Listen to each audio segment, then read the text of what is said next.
Bienvenue sur Africa 24 dans cette nouvelle édition du 12-15. Au sommaire de l'actualité, le Maroc a demandé formellement à rejoindre l'Union africaine. Le Royaume avait quitté l'organisation en 1984 pour protester contre l'admission à l'OUA du Sahara occidental. En Côte d'Ivoire, le comité d'experts chargé de rédiger la nouvelle constitution ivoirienne a remis ce samedi 24 septembre le projet au président Alassane Ouattara. Ce texte sera fondateur d'une future troisième république après les constitutions de 1960 et de 2000. Et puis le Rwanda prépare activement la zone 5 des clubs champions de basketball. L'événement se déroulera du 1er au 7 octobre 2016 en Tanzanie. Les équipes qui représenteront les pays des 1000 collines ont disputé plusieurs matchs amicaux les 24 et 25 septembre 2016 à Kigali. C'est désormais officiel, le Maroc demande sa réintégration à l'Union africaine. Le pays mène en ce sens une diplomatie très active sur la scène continentale africaine, mais aussi à l'international pour la reconnaissance de sa souveraineté sur le territoire du Sahara occidental que contestent les indépendantistes du Front Polisario soutenu par l'Algérie. On fait le point avec Zahara Mohamed Moutiou. Le Maroc, qui a quitté l'Union africaine en 1984, est formel dans son souhait de rejoindre l'organisation. Le roi Mohamed VI vient de soumettre une demande de réadmission. Cette démarche aurait été entreprise à New York le 22 septembre, en marge de l'Assemblée générale des Nations unies. Une lettre d'intention a été remise à la présidente de la Commission de l'Union africaine, Nkosazana Dlamini Zuma. Une autre lettre a été déposée à Addis Abeba, au siège de l'Union africaine. Le Maroc a changé, sa diplomatie économique lui a servi de levier pour pouvoir rattraper et surtout construire une stratégie africaine, une politique africaine. Le Maroc aujourd'hui s'appuie sur un socle très solide pour revenir en force. Le Maroc s'appuie sur des pays pour ce retour, sur des pays comme le Gabon. Il y a un axe stratégique avec le Gabon, avec la Côte d'Ivoire, le Sénégal et aussi le Mali. L'enjeu de ce retour au sein de l'UA est lié au Sahara occidental. Sur ce dossier, la diplomatie marocaine est très active depuis 3 ans, à la fois sur la scène continentale africaine, mais aussi à l'international.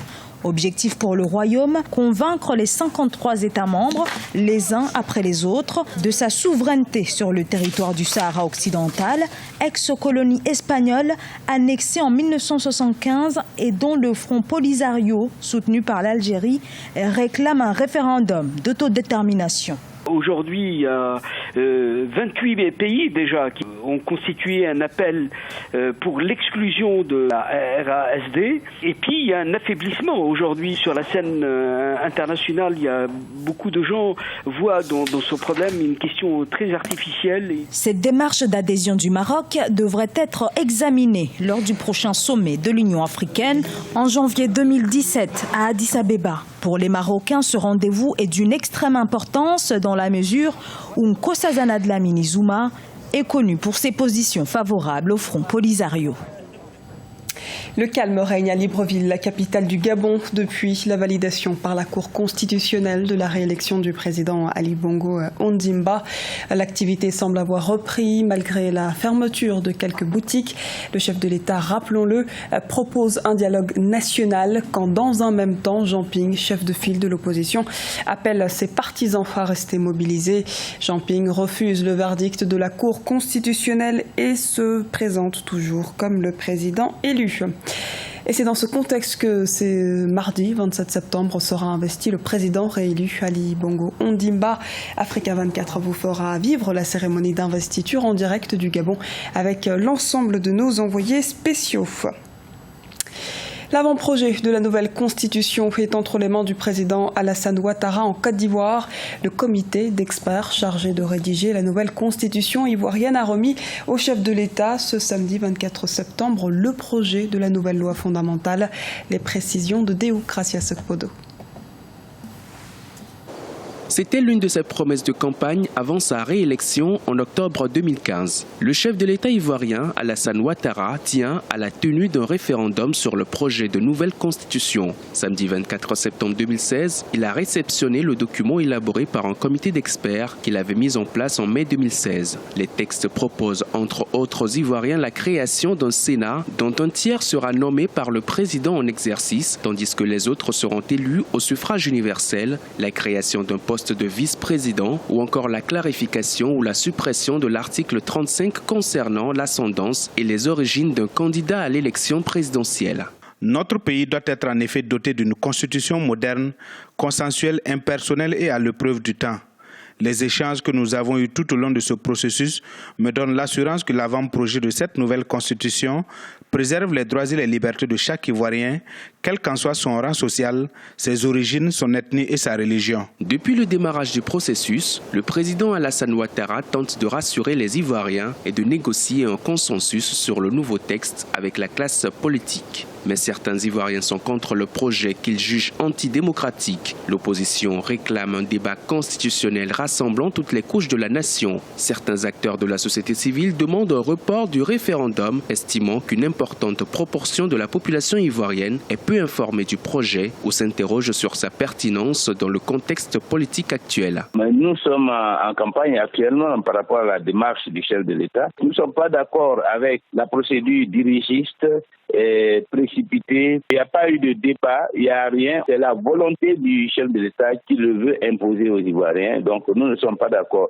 Si on doit élaborer une nouvelle constitution, il faut qu'on se donne le temps, qu'on crée les conditions et qu'on implique l'ensemble des forces vives de la nation, de manière à ce que cette constitution-là soit légitimée et soit l'émanation de la volonté générale des Ivoiriens. Malgré les inquiétudes de la société civile et de l'opposition, le gouvernement ivoirien s'est engagé à ce que le référendum ait lieu avant la fin de l'année 2016. Le chef de l'État a affirmé que dès le 28 septembre, le texte sera soumis à examen au Conseil des ministres, puis il sera présenté à l'Assemblée nationale le 5 octobre pour d'éventuels amendements. La consultation électorale devrait avoir lieu le 30 octobre 2016.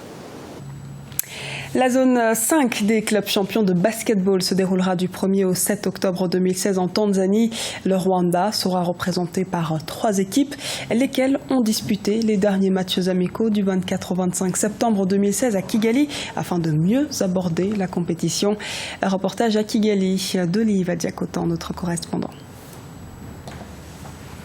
Au Bomoué Basketball Club du Rwanda était face à PJB de la République démocratique du Congo dans le dernier virage des préparatifs de l'édition 2016 de la zone 5 des clubs champions de basketball. Les Rwandaises ont perdu à l'aller 55 contre 56 le 24 septembre à domicile, puis se sont inclinés à nouveau au retour dimanche à Kigali, 55 à 68.